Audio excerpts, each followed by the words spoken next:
E aí, pessoal, vamos então continuar a nossa revisão diária aqui com os flashcards, continuando no baralho de glomerulopatias. Vamos entrar agora no tema da síndrome nefrótica. Está sendo solicitado aqui a definição. Bom, definição a gente sabe que basicamente é qualquer doença que cause uma nefropatia e que essa nefropatia envolva a perda maciça de proteínas pela urina. Agora vamos para a etiologia. Quais as etiologias da síndrome nefrótica? A gente tem que pensar nas etiologias sempre dividindo por idade. Menor de 1 ano, 1 a 8 anos e maior que 8 anos. A gente sabe que no menor de 1 ano, as maiores causas são a infantil, que também pode ser chamada de síndrome nefrótica congênita ou síndrome nefrótica genética. Ela é a mais comum de todas no menor de 1 ano. Agora, há outras causas que já caíram em prova também, da síndrome nefrótica em menor de 1 ano, que é a sífilis congênita e de causa idiopática. Agora, um conceito bem recorrente é qual é a principal causa de síndrome nefrótica de 1 a 8 anos. Essa é a doença de lesão mínima. E no adulto? No adulto, a principal causa é a GEFS, a glomeruloesclerose focal e segmentar. Em segundo lugar, vem a glomerulopatia membranosa. E depois vem a GNMP, que é a glomerulonefrite membranoproliferativa.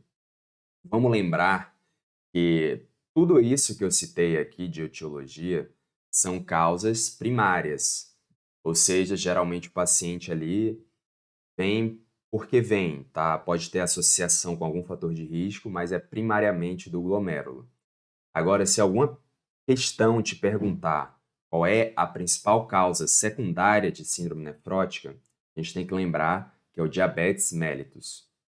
Então, fechou mais um flashcard. Vamos continuar agora com o flashcard que pede sobre a fisiopatologia do edema, paciente com síndrome nefrótica. A gente tem que lembrar que há duas grandes teorias. A teoria do overfilling e a teoria do underfilling. Na síndrome nefrótica, a gente lembra que o que prevalece é a teoria do underfilling, é a teoria da hipovolemia. Vamos lembrar um pouquinho. A gente sabe que, por exemplo, na síndrome nefrítica, por exemplo, na GNPE, há a predominância da teoria do overfilling, porque, como a gente já explicou, o paciente está retendo volume no vaso dele. E essa retenção de volume vai aumentar a pressão hidrostática no vaso. Aumentando a pressão hidrostática no vaso, esse volume vai extravasar para a periferia. Então, o paciente tem edema por excesso de volume. Agora, o edema da síndrome nefrótica é diferente. É explicado pela teoria do underfilling. Por quê? O paciente vai perder muita proteína pela urina. Se ele perde proteína pela urina, a pressão oncótica dentro dos vasos diminui. E a pressão oncótica dentro dos vasos reduzida vai levar a um extravasamento de plasma. Então, o plasma extravasa para a periferia e o paciente fica com menos plasma no sangue. Então, tem-se uma hipovolemia. Vou tentar desenhar aqui para ficar bem ilustrado o que eu quero dizer. Então, a teoria do underfilling basicamente é isso. Aqui eu tenho o vaso e aqui eu tenho o plasma correndo dentro do vaso. Na síndrome nefrótica, há uma diminuição da pressão oncótica, porque diminui o número de proteínas dentro do vaso. Então, é natural que o plasma saia do vaso e cause o edema, e que aqui dentro do vaso tenha-se uma hipovolemia. Então é bem importante essas duas teorias, e porque já caíram questões a respeito desse tema. Vamos para o próximo. Quais são as manifestações clínicas da síndrome nefrótica? A gente tem que lembrar, primeiro, O paciente apresenta uma urina espumosa. Olha aqui a foto bem ilustrativa, a primeira foto, de uma urina bem espumosa. A questão de prova pode relatar que o paciente viu que alguma alteração na urina, que está fazendo espuma. Isso é bem característico da síndrome nefrótica, porque a gente sabe que uma urina espumosa decorre de muita proteína ali na urina. A proteína vai dar essa característica espumosa. O paciente pode ter também uma anasarca com ascite. Vejam essa segunda figura aqui dessa criança, que é bem ilustrativa. Ela está com anasarca, ou seja, ela está com edema em todo o corpo. Isso acontece justamente pela redução da pressão oncótica dentro dos vasos. E, naturalmente, se ela tem um edema em todo o corpo, ela também vai ter um ascite, porque vai extravasar plasma ali para a barriga do paciente.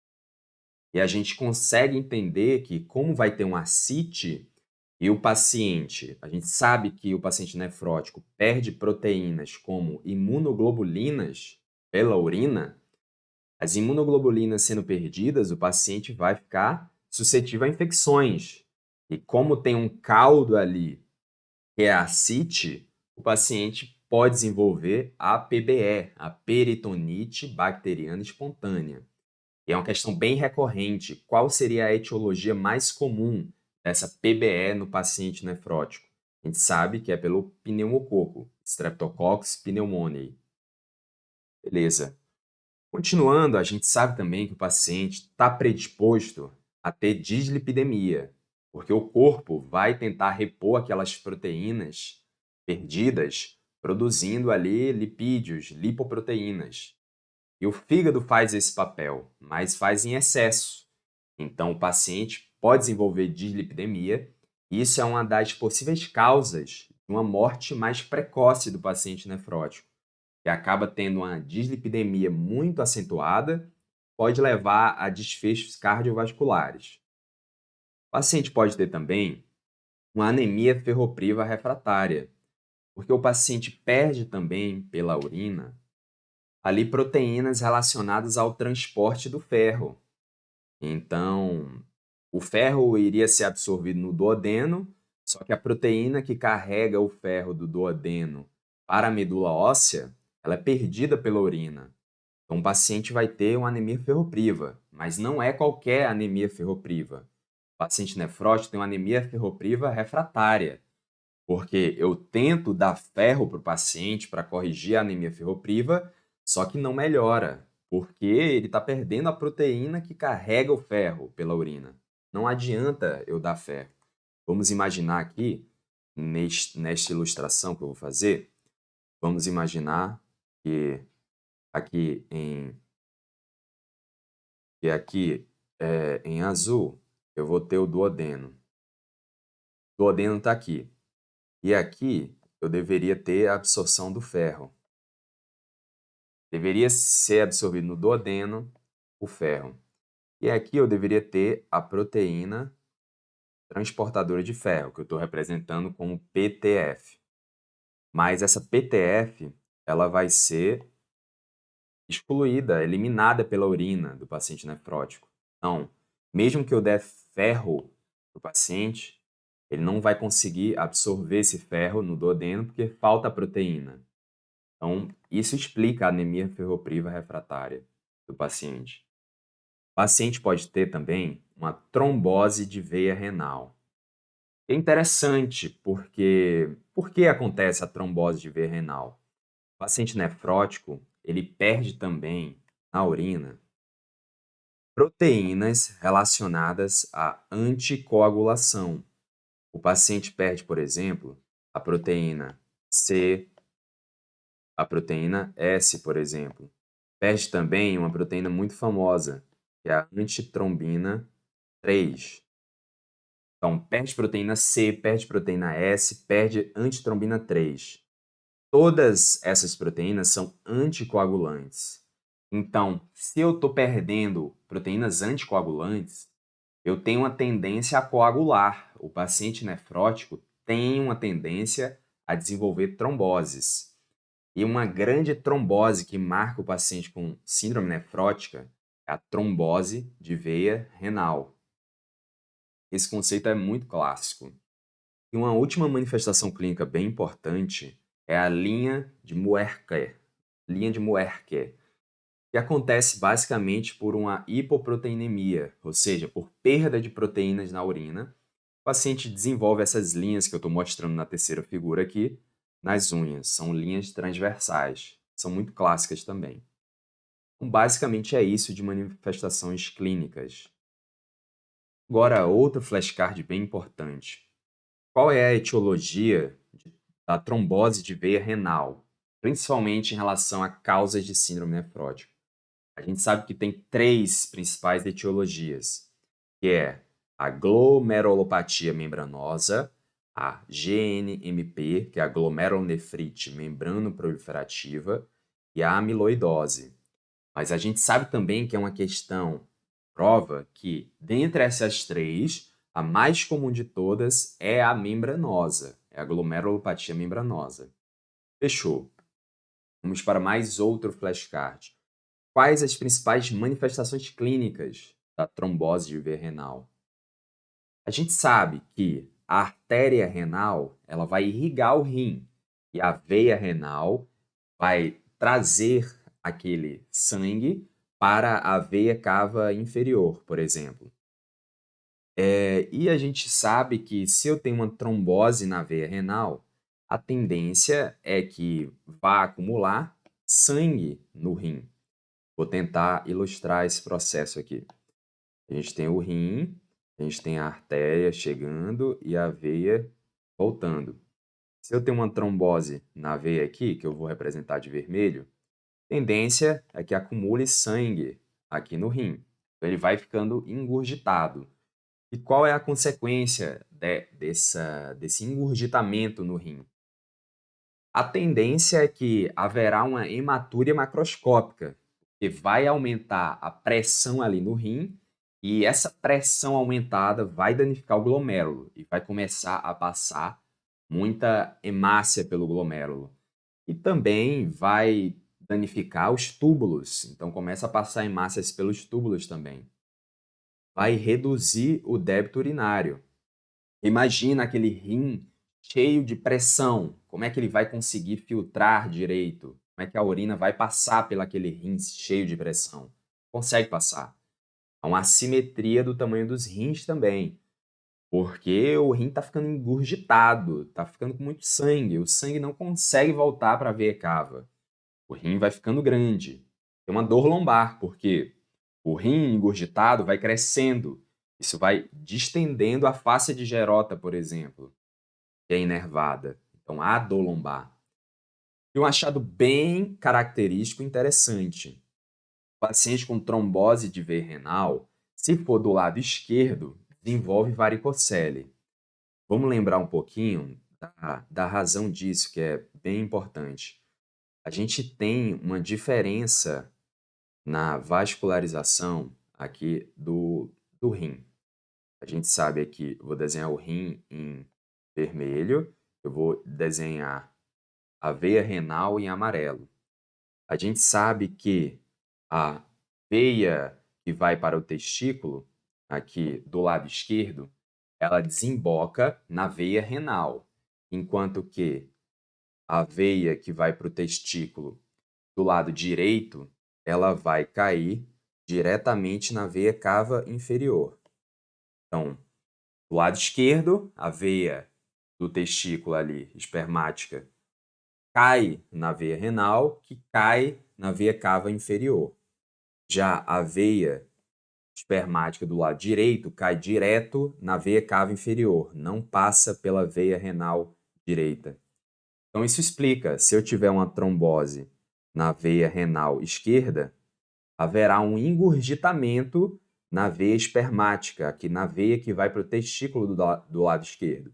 No direito, não, porque a veia renal e a veia espermática não compartilham um caminho comum.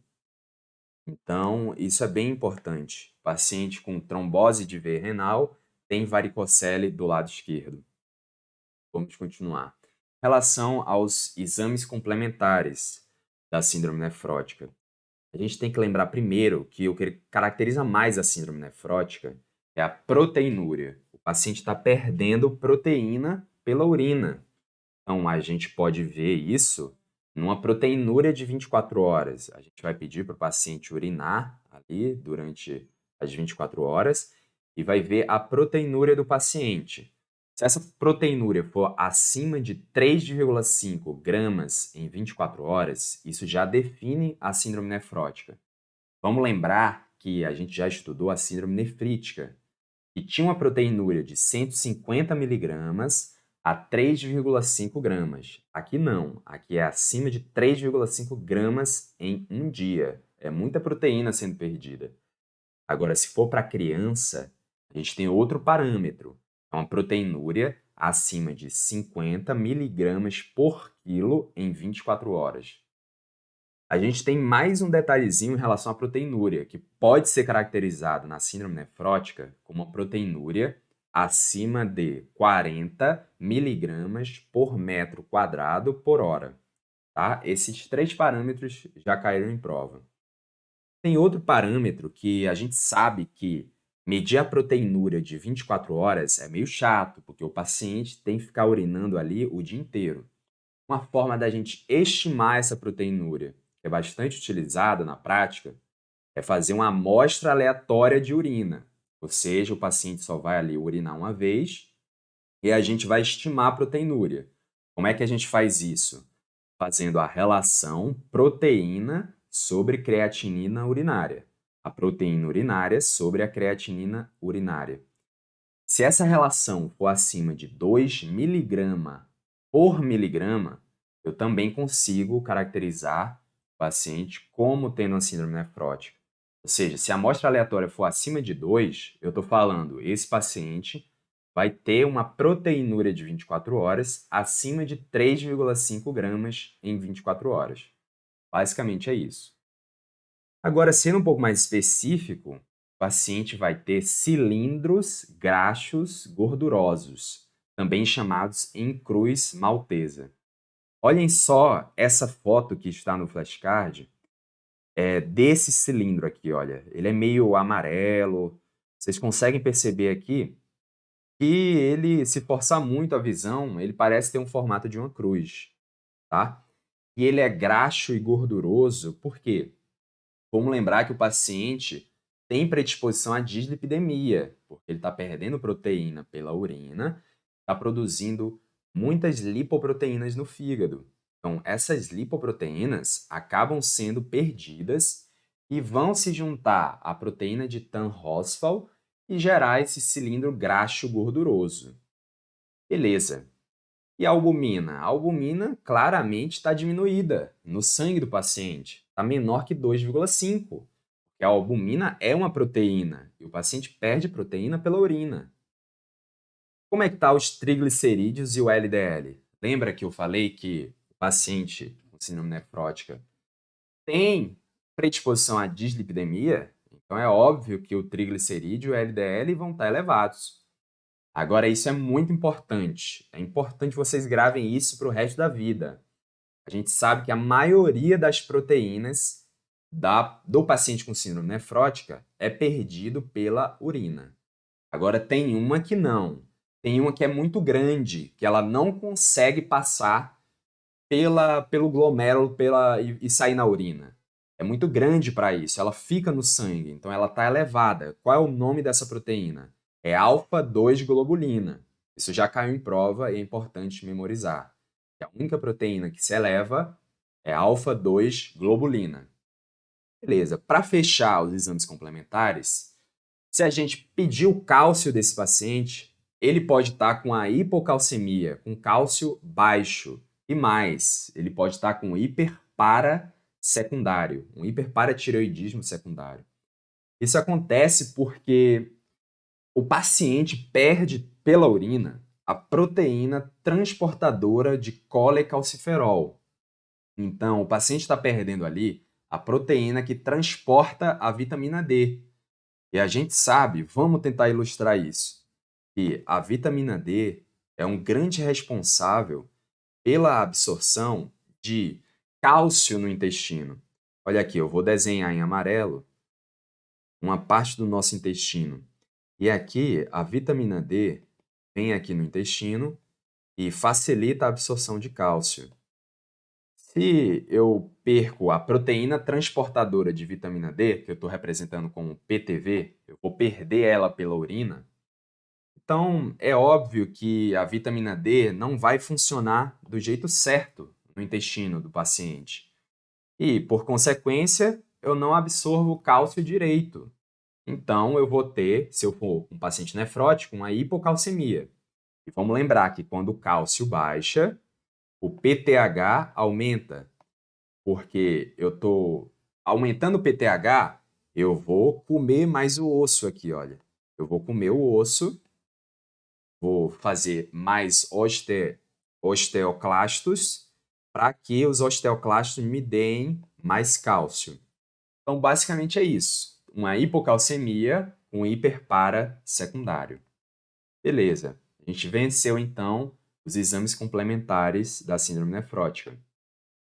Vamos agora para as principais proteínas perdidas pela urina no paciente com síndrome nefrótica. Tem diversas proteínas. A gente sabe que a única que não é perdida é a alfa-2 globulina. É importante saber as proteínas para entender um pouco das manifestações clínicas do paciente. Olha só, a albumina é perdida, é a principal proteína que é perdida. A gente sabe que a albumina é uma das principais responsáveis pela pressão oncótica. Se eu perco a albumina pela urina, diminui minha pressão oncótica, o paciente vai ter edema. O paciente perde também antitrombina 3 pela urina. Se perde antitrombina 3 pela urina, facilita a trombose de veia renal. O paciente perde também a globulina de ligação de tiroxina. Então, se perde globulina pela urina de tiroxina, pode haver problemas ali da tireoide, de hipotireoidismo, por exemplo. O paciente perde também proteína fixadora de colecalciferol. Já expliquei para vocês, isso vai predispor a uma hipocalcemia com hiperpara secundário. O paciente perde também a transferrina, que transporta o ferro. Como perde o transportador do ferro, vai ter anemia ferropriva refratária. E também o paciente perde imunoglobulinas e fatores do complemento. Como eu expliquei para vocês, o paciente nefrótico, coitado, ele fica predisposto a infecções, está perdendo imunoglobulina, está perdendo complemento. E uma infecção clássica do paciente por ter ascite é a PBE por pneumococo. Então, olha só como sabendo as proteínas que são perdidas pela urina nos ajuda a lembrar das manifestações clínicas, beleza? Então, vamos continuar. Em relação ao tratamento e à conduta do paciente com síndrome nefrótica, a gente sabe, se a gente vê na prática um paciente com síndrome nefrótica e ele for adulto, eu quero fazer uma biópsia nesse paciente, porque não é normal o paciente ter uma síndrome nefrótica. E assim, a gente sabe que as causas no adulto, por exemplo, a membranosa, a glomerulonefrite membrano-proliferativa, elas têm fatores ali subjacentes que são importantes. O paciente pode ter uma neoplasia, por exemplo. Preciso diagnosticar qual é o tipo para tratar melhor esse adulto com síndrome nefrótica. Primeiro de tudo, o que é que eu faço no paciente com síndrome nefrótica? Vou tentar fazer uma restrição sódica. Já que o paciente aí está com edema, vamos tentar reduzir a ingesta de sal, para tentar reduzir a perda ali de volume para a periferia. Mas tem algo importante, a restrição hídrica no paciente com síndrome nefrótica só deve ser feita se o paciente tiver uma hiponatremia muito sintomática. Eu tenho que tomar cuidado com a restrição hídrica. Vamos lembrar que esse paciente está com a hipovolemia. Eu não quero que o paciente fique com menos volume do que ele já tem. Então, restrição hídrica só se tiver uma hiponatremia sintomática. Uma hiponatremia com sódio menor que 125. Vamos lembrar também que geralmente o paciente responde muito à prednisona. Os pacientes, por exemplo, com doença de lesão mínima, Os que mais respondem à prednisona. Só que outros pacientes com síndrome nefrótica também podem responder ao corticoide, porque o corticoide é anti-inflamatório. O corticoide vai ajudar ali a regenerar, a impedir que o corpo vá degradando ali o glomérulo. Beleza. Se o paciente, porventura, for refratário ao corticoide, a gente pode tentar adicionar a ciclofosfamida, que é um imunossupressor ali, para tentar ajudar a mitigar os efeitos do ataque ao glomérulo. O paciente vai se beneficiar também de um IECA. Por quê? Vamos tentar lembrar a explicação do porquê o IECA é tão bom para o paciente com síndrome nefrótica. Vamos lembrar aqui um pouquinho da vascularização do glomérulo. Eu vou representar aqui de vermelho a arteríola aferente. A arteríola aferente vai originar novelos capilares, aqui que vão formar o glomérulo. E esses novelos capilares vão originar a arteríola eferente, que eu vou representar de AE. Beleza. Por que o IECA é tão bom, né, para o paciente com síndrome nefrótica? Vamos lembrar que a gente tem a angiotensina 2. A angiotensina 2, ela é muito importante porque vou representar aqui a angiotensina 2 de AG2. A angiotensina 2, ela vai apertar a arteríola eferente. Então, ela faz vasoconstrição dessa arteríola eferente. Se eu dou um IECA, eu estou inibindo a produção de angiotensina 2, porque eu estou inibindo a ECA, que iria transformar a angiotensina 1 em angiotensina 2. Então, se eu bloqueio a ECA, eu estou diminuindo a produção de angiotensina 2, e na medida em que eu reduzo a produção de angiotensina 2, eu deixo de apertar a arteríola eferente. Então, se eu deixo de apertar a arteríola eferente, essa arteríola eferente vai vasodilatar. Isso ajuda muito, porque diminui a pressão no glomérulo. Se a arteríola eferente está muito apertada, o glomérulo vai ficar engurgitado. Se o glomérulo fica engurgitado, isso danifica mais o glomérulo. O paciente perde mais proteína pela urina. Agora, se eu deixar de apertar essa arteríola eferente, eu vou diminuir a pressão dentro do glomérulo. Eu reduzo a pressão dentro do glomérulo, eu deixo o sangue passar pela arteríola eferente e o paciente perde menos proteína. Então, diminui a proteinúria do paciente. Então, é ótimo esse medicamento. O paciente pode se beneficiar também do uso de estatinas. Vamos lembrar, o paciente pode ter dislipidemia. Então, a estatina vai combater essa dislipidemia do paciente. Tem um ponto polêmico aqui. Eu faço ou não faço profilaxia antitrombótica para o paciente, já que ele está predisposto à trombose de veia renal? Bom, alguns dizem que sim, alguns dizem que não. Mas os que dizem que tem que fazer profilaxia antitrombótica, eles dizem que é para fazer se a albumina do paciente está menor que 2,5. Isso significa que ele está perdendo muita proteína pela urina e a chance de ele ter uma trombose é muito grande. Para finalizar o tratamento, a gente tem que lembrar que se o paciente estiver muito grave, ou seja, o paciente está séptico, o paciente está com anasarca, está com hemoconcentração, ou seja, está perdendo muito volume para a periferia, o paciente está com infecção muito disseminada.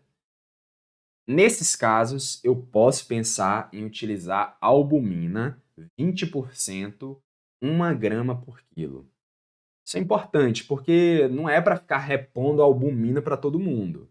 A albumina só deve ser utilizada se o paciente está muito grave. E a albumina tem a principal função de repor aquela albumina que está faltando no paciente.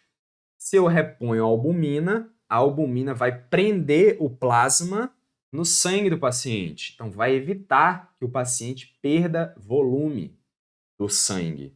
Vai aumentar a pressão oncótica do paciente. E, se o paciente estiver muito anasarcado, muito hemoconcentrado, eu posso pensar em fazer algum diurético, por exemplo, alguma furosemida. Mas com muita cautela. O diurético é a última da última conduta. Eu não estou pensando muito em diurético, porque vamos lembrar, o paciente está hipovolêmico, o paciente está perdendo plasma ali, está perdendo plasma para a periferia. Se eu dou um diurético para todo paciente com síndrome nefrótica, ele pode agravar a hipovolemia, ele vai perder ali mais volume pela urina. E eu não quero que o paciente fique mais hipovolêmico, porque senão ele pode morrer de choque. Então, diurético é nas últimas das últimas. Eu vou evitar ao máximo. Tem que usar com cautela o diurético. Então é isso, pessoal. A gente termina aqui mais uma revisão diária e eu te encontro no próximo dia para a gente continuar com as glomerulopatias.